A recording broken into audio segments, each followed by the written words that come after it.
ମେଘମାଳାରେ ଶୀଘ୍ର ଆଗମନ କରିବାକୁ ଯାଉଥିବା ପ୍ରଭୁ ଯୀଶୁଖ୍ରୀଷ୍ଟଙ୍କ ପବିତ୍ର ଓ ବହୁମୂଲ୍ୟ ନାମରେ ନିର୍ମଳ ଖରା ୟୁଟ୍ୟୁବ୍ ଚ୍ୟାନେଲରେ ଆପଣ ସମସ୍ତଙ୍କୁ ସ୍ୱାଗତ କରେ। ପ୍ରତିଦିନ ପ୍ରତି ପ୍ରଭାତ ଆମମାନେ ନିର୍ମଳ ଖରା ୟୁଟ୍ୟୁବ୍ ଚ୍ୟାନେଲ ମାଧ୍ୟମରେ ନୂଆ ନୂଆ ପ୍ରସଙ୍ଗରେ ପ୍ରଭୁଙ୍କର ବାକ୍ୟ ଶୁଣିବାର ଅପୂର୍ବ ସୁଯୋଗ ଆମେ ପାଉଛୁ। ପରମେଶ୍ୱର ପ୍ରତି ପ୍ରଭାତରେ ତାଙ୍କର ପବିତ୍ର ବାକ୍ୟ ଦ୍ୱାରା ସେ ଆମମାନଙ୍କ ସହିତ କଥାବାର୍ତ୍ତା ହେଉଛନ୍ତି। ସେଥିପାଇଁ ସ୍ୱର୍ଗର ପରମେଶ୍ୱରଙ୍କୁ ହୃଦୟ ସହିତ ଧନ୍ୟବାଦ ଦିଏ। ତାହା ସହିତ ଆପଣ ସମସ୍ତଙ୍କୁ ମଧ୍ୟ ଧନ୍ୟବାଦ ଦିଏ, କାରଣ ଆପଣମାନେ ନିୟମିତ ଏହି ଚ୍ୟାନେଲ ଦ୍ୱାରା ପ୍ରସାରିତ ହେଉଥିବା କାର୍ଯ୍ୟକ୍ରମ ଗୁଡ଼ିକକୁ ଦେଖୁଛନ୍ତି। କେବଳ ଦେଖୁଛନ୍ତି ତାହା ନୁହେଁ, ଲାଇକ୍ ସେୟାର କମେଣ୍ଟସ୍ ଗୁଡ଼ିକ ଦ୍ୱାରା ଆପଣମାନେ ଆମମାନଙ୍କୁ ଅତ୍ୟଧିକ ପରିମାଣରେ ଉତ୍ସାହିତ କରୁଛନ୍ତି। ପ୍ରଭୁ ଆପଣ ସମସ୍ତଙ୍କୁ ପ୍ରଚୁର ଭାବେ ଆଶୀର୍ବାଦ କରନ୍ତୁ। ଆସନ୍ତୁ ଆଜିର ପ୍ରସଙ୍ଗ ନିକଟକୁ ଯିବା। ଆଜିର ପ୍ରସଙ୍ଗଟି ଏ ପ୍ରକାର ଅଟେ, ମଣ୍ଡଳୀ ବୃଦ୍ଧି ପାଇବାର ରହସ୍ୟ। ମଣ୍ଡଳୀ ବୃଦ୍ଧି ପାଇବାର ରହସ୍ୟ।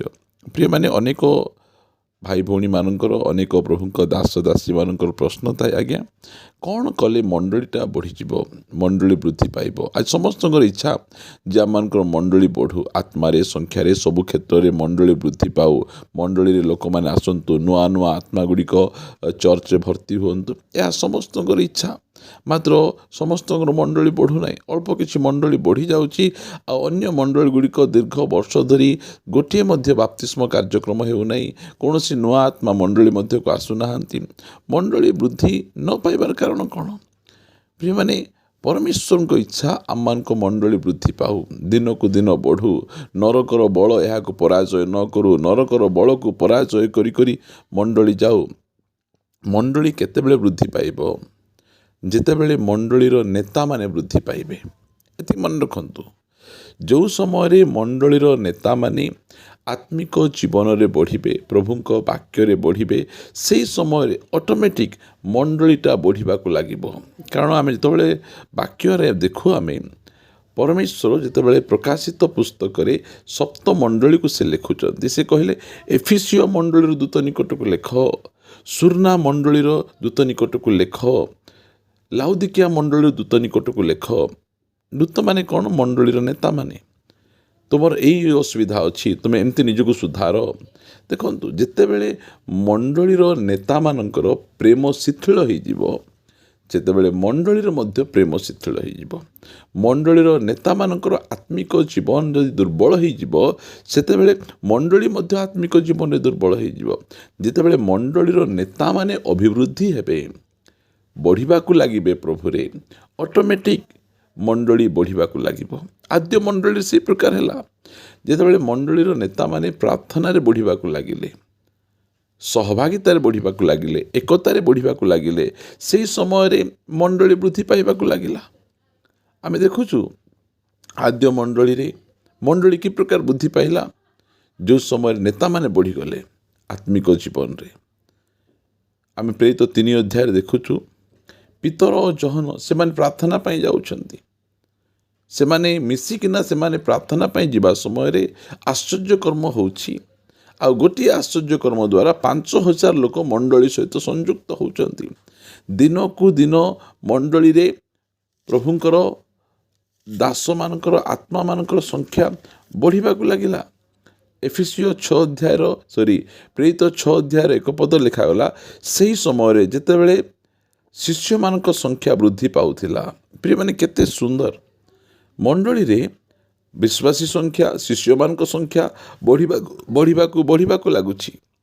କେତେବେଳେ ମଣ୍ଡଳୀ ବୃଦ୍ଧି ପାଇବ? ଯେଉଁ ସମୟରେ ନେତାମାନେ ବଢ଼ିବାକୁ ଲାଗିବେ, ନେତାମାନେ ଆତ୍ମିକ ଜୀବନରେ ବଢ଼ିବାକୁ ଲାଗିବେ। କାରଣ ନେତାମାନଙ୍କ ସହିତ ମଣ୍ଡଳୀର ସମ୍ପୂର୍ଣ୍ଣ ଭାବରେ ସମ୍ପର୍କ ରହିଛି। ଯେଉଁ ପ୍ରକାର ନେତା, ସେହି ପ୍ରକାର ମଣ୍ଡଳୀ। ଯେଉଁ ପ୍ରକାର ଆତ୍ମା, ସେହି ପ୍ରକାର ମଣ୍ଡଳୀ। ପ୍ରିୟମାନେ, ସେଥି ନିମନ୍ତେ ଆମେ ପ୍ରାର୍ଥନା କରିବା ଯେ ମଣ୍ଡଳୀର ନେତାମାନେ ବଢ଼ିବାର ଆବଶ୍ୟକ ରହିଅଛି। ଆମେ ଦେଖୁଛୁ ଯେଉଁ ସମୟରେ ପ୍ରଭୁ ଯୀଶୁଖ୍ରୀଷ୍ଟଙ୍କ ଜନ୍ମ ଘଟୁଛି, ପୂର୍ବ ଦେଶର ପଣ୍ଡିତମାନେ ଯୀଶୁଖ୍ରୀଷ୍ଟଙ୍କ ବିଷୟରେ ପଚାରିବା ପାଇଁ ହେରୋଦ ରାଜାଙ୍କ ନିକଟକୁ ଆସୁଛନ୍ତି। ହେରୋଦ ରାଜାଙ୍କ ପାଖକୁ ଯାଉଛନ୍ତି। ଆଉ ହେରୋଦ ରାଜାଙ୍କ ପାଖକୁ ଯାଇ ହେରୋଦ ରାଜାଙ୍କୁ, ଯେଉଁ ଯିହୁଦୀମାନଙ୍କ ରାଜା ଜନ୍ମଗ୍ରହଣ କରିଅଛନ୍ତି, ସେ କେଉଁଠାରେ? ଆମେ ତାରା ଦେଖି ତାହାଙ୍କୁ ପ୍ରଣାମ କରିବାକୁ ଆସିଛୁ। ଆମେ ଦେଖୁଛୁ ମାଥ୍ୟୁ 2 ଅଧ୍ୟାୟର 3 ପଦରେ, ଏହା ଶୁଣି ହେରୋଦ ରାଜା ଓ ତାଙ୍କ ସହିତ ସମୁଦାୟ ଜେରୁସାଲେମ ନିବାସୀ ଉଦ୍ବିଗ୍ନ ହେଲେ। ଯେତେବେଳେ ରାଜା ଉଦ୍ବିଗ୍ନ ହୋଇଯାଆନ୍ତି, ରାଜା ଡରି ଯାଆନ୍ତି, ରାଜା ଭୟଭୀତ ହୋଇଯାଆନ୍ତି, ସେହି ସମୟରେ ମଣ୍ଡଳୀ ମଧ୍ୟ ଦେଶ ମଧ୍ୟ ସେ ପ୍ରକାର ହୋଇଯାଏ। ଯେତେବେଳେ ଗୋଟେ ଦେଶରେ ଗୋଟିଏ ଉତ୍ତମ ଦେଶଭକ୍ତ ଦେଶର ହିତ ଚେଷ୍ଟା କରିବା ଗୋଟିଏ ନେତା ବାହାରିବେ, ସେତେବେଳେ ଦେଶ ମଧ୍ୟ ଉନ୍ନତି ଲାଭ କରିବାକୁ ଲାଗିବ। ପ୍ରିୟମାନେ, ନେତାମାନେ ଯେଉଁ ସମୟରେ ବଢ଼ୁଛନ୍ତି, ପାଳକ ପ୍ରଚାରକମାନେ ଯେଉଁ ସମୟରେ ବଢ଼ୁଛନ୍ତି, ସେହି ସମୟରେ ମଣ୍ଡଳୀ ବଢ଼ିବାକୁ ଆରମ୍ଭ ହୁଏ। ଯେଉଁ ସମୟରେ ପାଳକ ପ୍ରଚାରକ ନେତାମାନେ ସେମାନେ ବଢ଼ିପାରନ୍ତି ନାହିଁ, ସେମାନଙ୍କର ଜୀବନଶୈଳୀ ଯେ ପ୍ରକାର, ମଣ୍ଡଳୀର ମଧ୍ୟ ଜୀବନଶୈଳୀ ସେ ପ୍ରକାର ହୁଏ। ସେଥିପାଇଁ ପ୍ରତ୍ୟେକ ବିଶ୍ୱାସୀ ଭାଇ ଭଉଣୀମାନଙ୍କୁ ଏତିକି ମୋର ଅନୁରୋଧ ଯେ ମଣ୍ଡଳୀର ନେତାମାନଙ୍କ ନିମନ୍ତେ ପ୍ରାର୍ଥନା କରନ୍ତୁ। ସେମାନଙ୍କର ଆତ୍ମିକ ଜୀବନର ଅଭିବୃଦ୍ଧି ନିମନ୍ତେ, ସେମାନଙ୍କର ଅଭିଷେକ ନିମନ୍ତେ, ସେମାନଙ୍କ ଦର୍ଶନ ନିମନ୍ତେ, ସେମାନଙ୍କ ବୋଝ ନିମନ୍ତେ ଏହା ମଣ୍ଡଳୀର ଦାୟିତ୍ୱ ଯେ ପ୍ରାର୍ଥନା କରିବେ। କାରଣ ଆମମାନଙ୍କର ନେତାମାନେ ଯେ ପ୍ରକାର, ମଣ୍ଡଳୀ ମଧ୍ୟ ସେହି ପ୍ରକାର ହୋଇଥାଏ। ଏହା ହେଉଛି ମଣ୍ଡଳୀ ବୃଦ୍ଧି ସାଧନ ହେବାର ରହସ୍ୟ କ'ଣ? ଆଦ୍ୟ ମଣ୍ଡଳୀ ଏତେ ସଂଖ୍ୟାରେ ବଢ଼ି ବଢ଼ି ଚାଲିବାର କାରଣ କ'ଣ? ନେତାମାନେ ସେହି ପ୍ରକାର ଥିଲେ। ଦିନ ରାତି ଏକ କରି ପରିଶ୍ରମ କରୁଥିଲେ।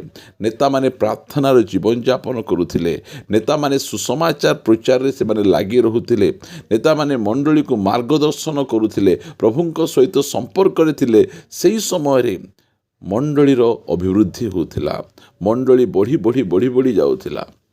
ପ୍ରିୟମାନେ, ଆଜି ମଧ୍ୟ ମଣ୍ଡଳୀ ଯଦି ବୃଦ୍ଧିସାହିତ ହେବାର ଅଛି, ଆମ ଚର୍ଚ୍ଚ ଗୁଡ଼ିକରେ ବଡ଼ ବଡ଼ ରିଭାଇଭାଲ୍ ମିଟିଂ ଗୁଡ଼ିକ ଆମେ କରିଥାଉ। ବହୁତ ଭଲ କରିବାର ଆବଶ୍ୟକ ରହିଅଛି। ମାତ୍ର ଯଦି ଆମେ ରିଭାଇଭାଲ୍ ମିଟିଂ କରିଥିବୁ, ଆମମାନଙ୍କର ନେତାମାନଙ୍କ ପାଖରେ ଉଦ୍ଦୀପନା ନଥିବ, ତାହେଲେ ଆମମାନଙ୍କ ମଣ୍ଡଳୀ ବଢ଼ିବ କି ପ୍ରକାର? ମଣ୍ଡଳୀ ବୃଦ୍ଧିସାହିତ ହେବାର ଅଛି, ତାହେଲେ ନେତାମାନେ ମଧ୍ୟ ବଢ଼ିବାର ଆବଶ୍ୟକ ରହିଅଛି। ଯେଉଁ ସମୟରେ ନେତାମାନେ ଆତ୍ମିକ ଜୀବନରେ ବଢ଼ିଯିବେ, ସେହି ସମୟରେ ମଣ୍ଡଳୀ ମଧ୍ୟ ବଢ଼ିବ। ନେତା ଯଦି ପ୍ରାର୍ଥନାଶୀଳ ନେତା ଥିବେ, ମଣ୍ଡଳୀ ପ୍ରାର୍ଥନାଶୀଳ ମଣ୍ଡଳୀ ହେବେ। ନେତା ଯଦି ଉପବାସ କରିବାର ନେତା ଥିବେ, ତାହେଲେ ମଣ୍ଡଳୀ ମଧ୍ୟ ଉପବାସରେ ଲାଗି ରହିପାରିବ। ଯେ ପ୍ରକାର ନେତାକୁ ସେହି ପ୍ରକାର ମଣ୍ଡଳୀ। ସେଥି ନିମନ୍ତେ ପ୍ରଭୁ ଆମମାନଙ୍କୁ ଅନୁଗ୍ରହ କରନ୍ତୁ। ଆମମାନେ ଏଇ ଯେଉଁ ଶେଷ ସମୟରେ ଆମେ ବାସ କରୁଛୁ, ମଣ୍ଡଳୀର ଏଇଟା ଗୁରୁ ଦାୟିତ୍ୱ। ନେତାମାନଙ୍କ ନିମନ୍ତେ ଆମେ ବୋଝର ସହିତ ଆମେ ପ୍ରାର୍ଥନା କରିବା। ଅନେକ ସମୟ ନେତାମାନେ ଆମ ଘରକୁ ଆସୁ ଆସୁ ଆମେ ତାଙ୍କ ଉପରେ ଆମର ପ୍ରାର୍ଥନାର ଲିଷ୍ଟଟାକୁ ଆମେ ଥୋପି ଦେଇଥାଉ। ପାଳକ ଆଜ୍ଞା, ଆମ ପାଇଁ ଏଥିପାଇଁ ପ୍ରାର୍ଥନା କରିବେ, ସେଥିପାଇଁ ପ୍ରାର୍ଥନା କରିବେ, ସେଥିପାଇଁ ପ୍ରାର୍ଥନା କରିବେ। ମାତ୍ର ଆମେ ନେତାମାନଙ୍କ ନିମନ୍ତେ କେତେବେଳେ ଆମେ ପ୍ରାର୍ଥନା କରୁଛୁ? ଯେତେବେଳେ ଆମେ ନେତାମାନଙ୍କ ନିମନ୍ତେ ଆମେ ପ୍ରାର୍ଥନା କରିବା, ସେହି ସମୟରେ ନେତାମାନେ ବୃଦ୍ଧିସାଧିତ ହେବେ। ଆଉ ଯେଉଁ ସମୟ ନେତାମାନେ ବୃଦ୍ଧିସାଧିତ ହେବେ, ମଣ୍ଡଳୀ ମଧ୍ୟ ବଢ଼ିବ। ଆଜି ଅନେକ ନେତାଙ୍କର ଯେଉଁ ପ୍ରକାର ସମସ୍ୟା, ସବୁଠୁ ବଡ଼ ସମସ୍ୟା ଫାଇନାନ୍ସିଆଲି ସମସ୍ୟା ଗୁଡ଼ିକ ଥାଏ ନେତାମାନଙ୍କର। ଯେତେବେଳେ ନେତାମାନଙ୍କର ଫାଇନାନ୍ସିଆଲି ବା ଆର୍ଥିକ ସମସ୍ୟାର ସମାଧାନ ହୋଇଯାଏ, ସେହି ସମୟରେ ନେତାମାନଙ୍କର 90% ସମସ୍ୟାର ସମାଧାନ ହୋଇଯାଏ। ଯଦି ନେତାମାନେ କ'ଣ ଖାଇବି, କ'ଣ ପିଇବି, କେମିତି ଚଳିବି, ପରିବାରକୁ କି ପ୍ରକାର ଯତ୍ନ ନେବି, ଆଉ ସ୍କୁଲ ଫିସ୍, ଘର ଭଡ଼ା କି ପ୍ରକାର ଦେବି, ଏହିସବୁ ଯେତେବେଳେ ନେତାମାନେ ଲାଗି ରହିବେ, ତାହେଲେ କି ପ୍ରକାର ଭାବରେ ସେମାନେ ପ୍ରଭୁଙ୍କ ସହିତ ସମ୍ପର୍କ ରଖି ବାକ୍ୟ ଆଣି ମଣ୍ଡଳୀକୁ ନେତୃତ୍ୱ ନେଇ ମଣ୍ଡଳୀକୁ ଆତ୍ମିକ ଜୀବନରେ ବଢ଼ାଇ ପାରିବେ? ପ୍ରିୟମାନେ, ସେଥିପାଇଁ ଆମେ ପ୍ରାର୍ଥନା କରିବା, ଆମମାନଙ୍କ ନେତାମାନଙ୍କର ସକଳ ଆବଶ୍ୟକକୁ ପ୍ରଭୁ ପୂର୍ଣ୍ଣ କରିବେ। ଆଉ ଆମମାନଙ୍କର ନେତାମାନେ ଆତ୍ମିକ ଜୀବନରେ ବୃଦ୍ଧିସାଧିତ ହେବେ। ଏଇଟା ହେଉଛି ମଣ୍ଡଳୀର ଦାୟିତ୍ୱ, ବିଶ୍ୱାସୀମାନଙ୍କ ଦାୟିତ୍ୱ ଯେ ନେତାମାନଙ୍କ ନିମନ୍ତେ ପ୍ରାର୍ଥନା କରିବେ। ଆସନ୍ତୁ ପଦେ ପ୍ରାର୍ଥନା କରିବା। ସ୍ୱର୍ଗୀୟ ପିତା, ଆମେ ତୁମକୁ ଧନ୍ୟବାଦ ଦେଉଛୁ। ମଣ୍ଡଳୀ କି ପ୍ରକାର ବଢ଼ିବ, ଏ ବିଷୟରେ ଅତି ପୁଙ୍ଖାନୁପୁଙ୍ଖ ଭାବରେ ତୁମେ ଆମମାନଙ୍କ ସହିତ କଥାବାର୍ତ୍ତା ହେଇଛ। ଆଜିର ମଣ୍ଡଳୀର ପରିସ୍ଥିତି ଏ ପ୍ରକାର ଯେ ମଣ୍ଡଳୀ ବୃଦ୍ଧି ପାଇବାର ନିହାତି ଆବଶ୍ୟକ ରହିଅଛି। ମଣ୍ଡଳୀ ଆତ୍ମିକ ଜୀବନରେ ସଂଖ୍ୟାରେ, ଆତ୍ମାରେ ବୃଦ୍ଧି ପାଇ ଅନେକ ହଜାତ୍ମାମାନଙ୍କ ନିକଟକୁ ପହଞ୍ଚି ମଣ୍ଡଳୀରେ ସେମାନଙ୍କୁ ସମ୍ପୃକ୍ତ କରିବାର ନିହାତି ଆବଶ୍ୟକ ରହିଅଛି। ସେଥିପାଇଁ ମୁଁ ପ୍ରାର୍ଥନା କରେ, ଦୟାକରି ତୁମେ ଅନୁଗ୍ରହ କର। ଆମମାନଙ୍କ ନେତାମାନଙ୍କୁ ପବିତ୍ର ଆତ୍ମା ଓ ଶକ୍ତିରେ ଭରପୁର କର। ସେମାନଙ୍କ ସକଳ ଆବଶ୍ୟକ ଗୁଡ଼ିକ ପୂର୍ଣ୍ଣ କର, ବନ୍ଧନରୁ ମୁକ୍ତ କର। ଆଉ ସେମାନେ ଯେ ପ୍ରକାର ତୁମ ସହିତ ସମ୍ପର୍କରେ ରହିପାରିବେ, ଆଉ ମଣ୍ଡଳୀ ବୃଦ୍ଧି ପାଇବ। ଦିନକୁ ଦିନ ମଣ୍ଡଳୀ ବୃଦ୍ଧି ପାଇବ। ତୁମେ ଦୟାକରି ଅନୁଗ୍ରହ କର। ପ୍ରାର୍ଥନା ଶୁଣିଛ, ଧନ୍ୟବାଦ। ପ୍ରାର୍ଥନା ପ୍ରିୟ ପ୍ରଭୁ ଯୀଶୁଙ୍କ ନାମରେ ମାଗୁଅଛୁ, ଆମେନ୍ ଆମେନ୍। ପ୍ରେଜ୍ ଦ ଲର୍ଡ। ପ୍ରଭୁ ଆମେ ସମସ୍ତଙ୍କୁ ପ୍ରଚୁର ଭାବେ ଆଶୀର୍ବାଦ କରନ୍ତୁ। ପ୍ରଭୁ ଅନୁଗ୍ରହ କଲେ ଆସନ୍ତା ଅଧ୍ୟାୟରେ ଗୋଟେ ନୂଆ ପ୍ରସଙ୍ଗରେ ପରସ୍ପର ସହିତ ସାକ୍ଷାତ କରିବା ରହିବା। ସମସ୍ତଙ୍କୁ ନମସ୍କାର। Praise the Lord. God bless you.